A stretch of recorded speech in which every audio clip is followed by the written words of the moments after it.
डावलण्यात आलं आणि गणपतीच्या मिरवणुकीत नाचणाऱ्याला कसं नाचतंय म्हणून, कसं वाकडं लावतंय म्हणून पोरा हडगीनं मला वाटतं आता मल्लू पाटलाचं राज आलंय बहुतेक पुढं. ज्यांना डावल असे संभाजी मामा सलगरजी, सन्माननीय राजजी निकम, महेशजी उपासे, जीवनजी जाधव, राजू मुद्दे, गफूरभाई, सतीशजी लोंढे, क्षीरसागर सर, आपले शेजारचे तांबोळी साहेब, गौसभाई तांबोळी, त्याचबरोबर विकासजी चौगुले. विकासजी चौगुले कुठं आहेत? लय जोरात भाषण केलं गाड्यांना.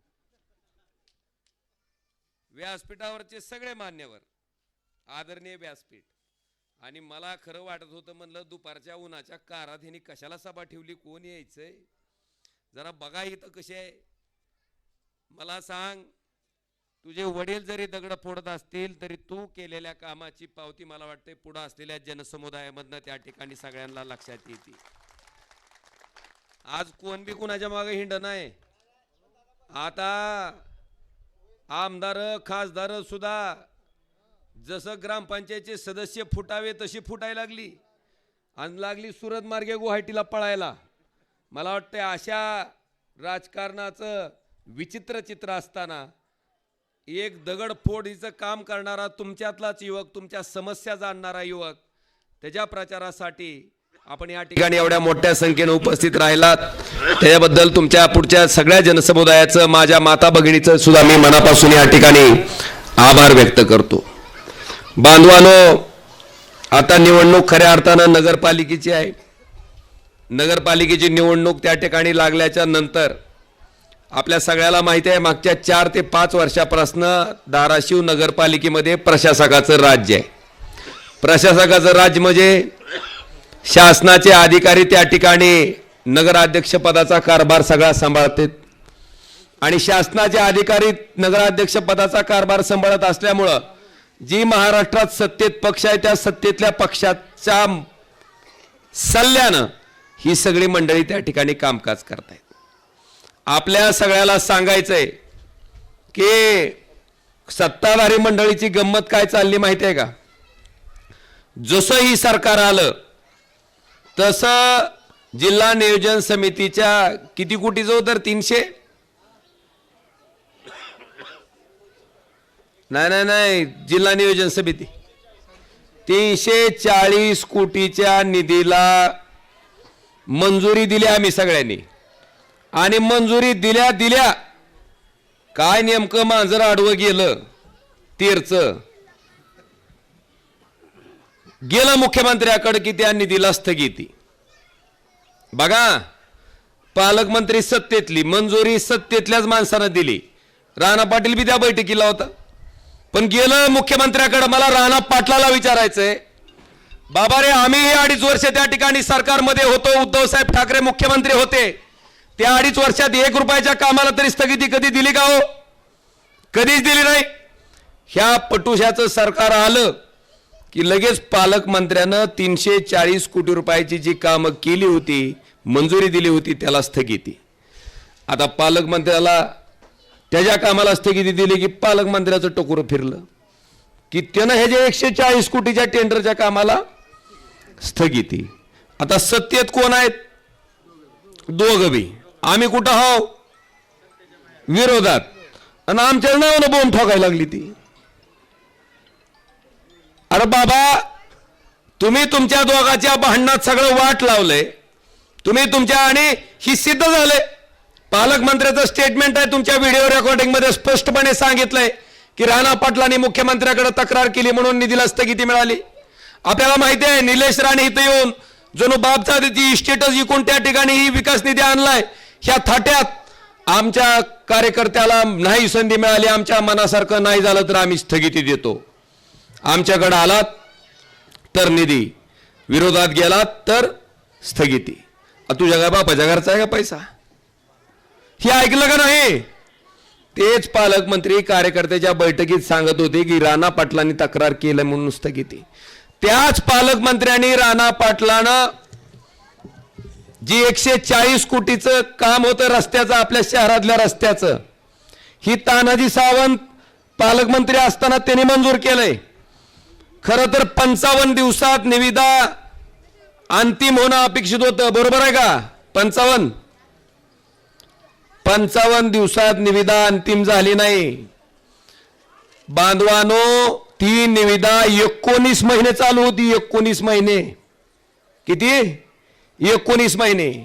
आणि पाटलाचा स्वार्थ काय? राणा पाटलाचं तर लाडक्या कॉन्ट्रॅक्टरलाच काम भेटलं पाहिजे. हिथं फक्त प्रशासक बसलेले अधिकारी असल्यामुळं 19 महिने त्या निविदेचा प्रवास चालू झाला. आणि 19 महिन्याच्या नंतर सुद्धा पुन्हा पालकमंत्री आणि राणा पाटलाच्या भांडणात पालकमंत्र्यांनी त्याच्यावर तक्रार आणून त्याला काय दिली? स्थगिती दिली. आता ह्याच्यात आमचा रोल येतोय कुठं? मला वाटतं ह्या पहिल्या प्रश्नाचं उत्तर त्यांनी द्यावं. आणि त्याच्यामुळं सर्वसामान्य माणसाला ह्या खड्ड्याच्या रस्त्यानं प्रवास करावा लागतोय. अनेक लोकांचे अपघात होऊन त्यांचे मृत्यू त्या खड्ड्याच्या रस्त्यामुळे झालं. मला वाटतं ह्याचं उत्तर सुद्धा सत्ताधारी पक्षातल्या पालकमंत्री आणि राणा पाटलांनी द्यावं, ही माझी माफक अपेक्षा आहे. आपल्या माहितीसाठी, आपल्या इथल्या आठवडी बाजारासाठी आपण साधारणतः आपलं सरकार असताना 9 कोटी रुपयाचा निधी त्या ठिकाणी मंजूर केला होता. 10 कोटी रुपयाचा आठवडी बाजाराचा. त्याला स्थगिती का दिली हो? आठवडी बाजाराचं काम काय कैलास पाटलाच्या घरात का ओमराजेच्या घरात होणार होतं? कुठं व्हायला होतं? आठवडी बाजारात. तिथंही लगेच मांजर तीरचं आडवं, त्याला स्थगिती. बांधवांनो, ही स्थगिती उठावी म्हणून आम्ही हायकोर्टापर्यंत गेलो, पण हायकोर्टानं ऑर्डर करून सुद्धा ह्या कामावरची स्थगिती अद्यापपर्यंत उठवली गेलेली नाही. जिजामाता उद्यानासाठी 3 कोटी रुपये आणले होते, त्याला स्थगिती. त्याचबरोबर छत्रपती संभाजी महाराजांच्या उद्यानासाठी 2 कोटी रुपये आणले होते, त्याला स्थगिती. हिंदुहृदय सम्राट बाळासाहेब ठाकरे उद्यानासाठी 2 कोटी रुपये आणले होते, त्याला स्थगिती. का बाबांनो? ही उद्यानं कुणाच्या आमच्या घरात होणार होती का? ह्याला स्थगिती द्यायचं काम ह्या नालायक वृत्तीच्या लोकांनी केलंय. मला आपल्या सगळ्याला विचारायचंय की अशा पद्धतीनं विकास कामाला स्थगिती देणारी माणसं आज विकासाच्या गप्पा हाणायला लागली. ती कसं चालू असतंय? नाकातल्या नाकात बोललं, शुद्ध बोललं म्हणजे लय भारी वाटतंय का? तुम्हाला आठवतं का नाही? पद्मसिंह पाटील किती वर्ष झालं मंत्री आहे या जिल्ह्यातून? 40-45 वर्ष. हा, ह्या ह्यांना चांगलं माहिती आहे. पद्मसिंह पाटील आणि राणा पाटील 45 वर्ष ह्या जिल्ह्याचं काय म्हणून नेतृत्व केलं यांनी? मंत्री म्हणून. मंत्री म्हणून 45 वर्ष नेतृत्व केलेल्या जिल्ह्याची अवस्था काय? केंद्र सरकारनं दरिद्री जिल्ह्याची यादी जाहीर केली देशातल्या. कशाची?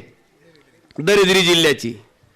पूर्ण देशात दरिद्री जिल्ह्याच्या यादीत नंबर 3 चा जिल्हा कोणचा? वा वा वा वा, हा ना टाळ्या. हा.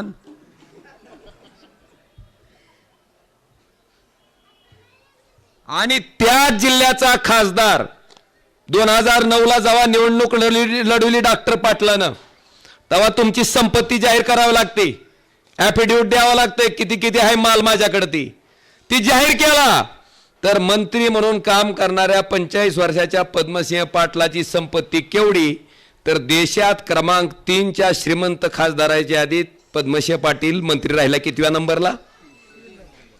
म्हणजे जिल्हा 45 वर्ष मंत्री राहून दरिद्री जिल्ह्याच्या यादीत नंबर 3 ला, आणि जी मंत्री राहिला ती गबरूत श्रीमंत खासदाराच्या यादीत 3 ला. मग विकास कोणाचा झाला हो?